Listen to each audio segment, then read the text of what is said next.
Will I get no counter reverie?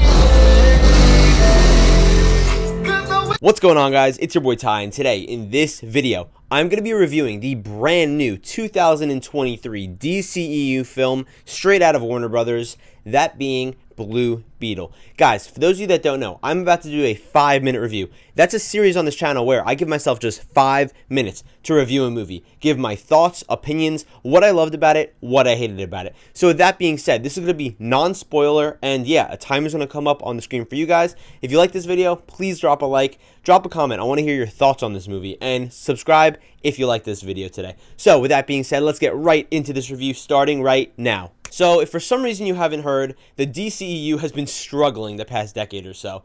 And on top of that, they just decided to reboot it about 8 months ago. So the problem with that is that they still had some leftover projects they had to release. Black Adam, Shazam 2, The Flash, Blue Beetle, the movie we're talking about today, and Aquaman 2. The past 3 DC movies have completely flopped. Now, heading into Blue Beetle, everyone was saying, oh, this is going to be another flop. So, I'm here today to let you guys know that I thought this movie was actually pretty good.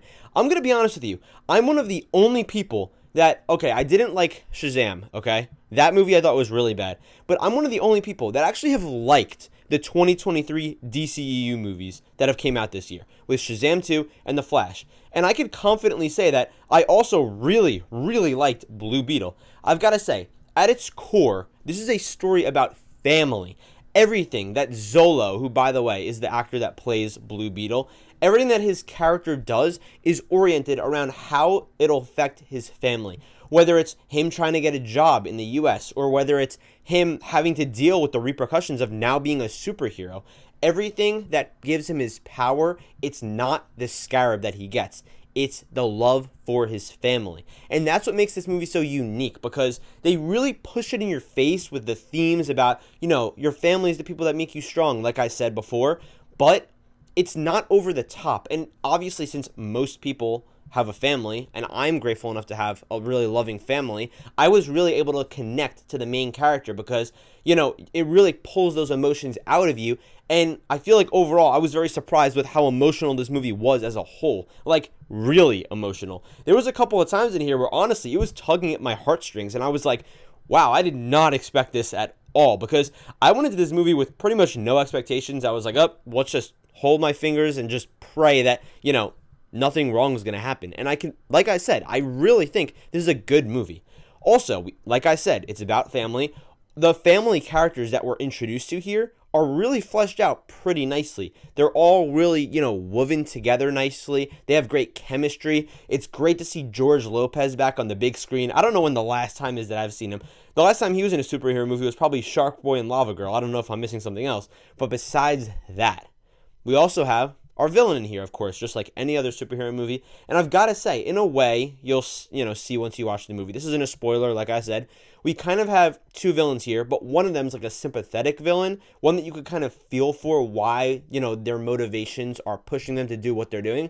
And the other one is kind of just like a hateful villain, almost like the High Evolutionary in Guardians of the Galaxy 3.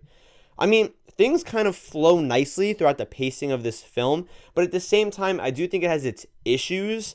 Like, yeah, there's some really nice set pieces. I think that the CGI is really nice. And like I said, the emotional core is really what made this movie stick out for me when we're getting all these generic, you know, superhero films like rapid fire at this point. But like I said, there are some issues I have with this film.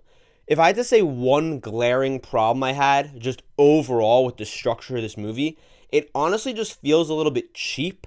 And that really is unfortunate, but a lot of the dialogue, the effects, just some of the shots just remind me of like that CW show quality, almost like a TV movie, if that makes sense. I think that's a good way to explain it. It doesn't feel like a $200 million blockbuster, really directed well and shot with like an amazing camera. It kind of feels like it was on a lower budget, which I'm pretty sure the budget was like $120 million. So it's not like they were running out of money.